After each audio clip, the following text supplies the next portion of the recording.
দীর্ঘ প্রতীক্ষার অবসান ঘটিয়ে অবশেষে মুক্তি পেল বলিউড ভাইজান সালমান খানের নতুন ছবি ব্যাটল অফ গালওয়ানের টিজার। নিজের ৬০তম জন্মদিনেই ভক্তদের এই উপহার দেন তিনি। ১ মিনিট ১২ সেকেন্ডের এই টিজারে সালমান খানকে দেখা যায় এক সাহসী ভারতীয় সেনা অফিসারের ভূমিকায়, যিনি নিজের কাঁধে তুলে নিয়েছেন দায়িত্ব, নেতৃত্ব আর প্রতিরোধের ভার। মূলত ২০২০ সালের গালওয়ান উপত্যকার সংঘর্ষকে কেন্দ্র করে তৈরি ব্যাটল অফ গালওয়ান।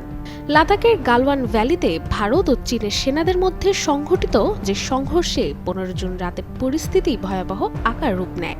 সীমান্তে আগ্নেয়াস্ত্র ব্যবহার না করার চুক্তির কারণে দুই পক্ষই সংঘর্ষে জড়িয়ে পড়ে, যেখানে উভয় দেশেরই প্রাণহানি ঘটে।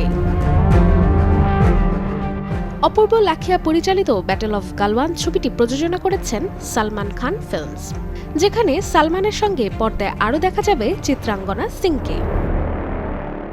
আসছে নতুন বছরের ১৭ এপ্রিল, অর্থাৎ ঈদ উৎসবকে কেন্দ্র করে প্রেক্ষাগৃহে মুক্তি পাচ্ছে ব্যাটল অফ গালওয়ান। এখন দেখার অপেক্ষা ভাইজানের এই নতুন ছবিটি কতটা দাগ কাটবে দর্শক মন।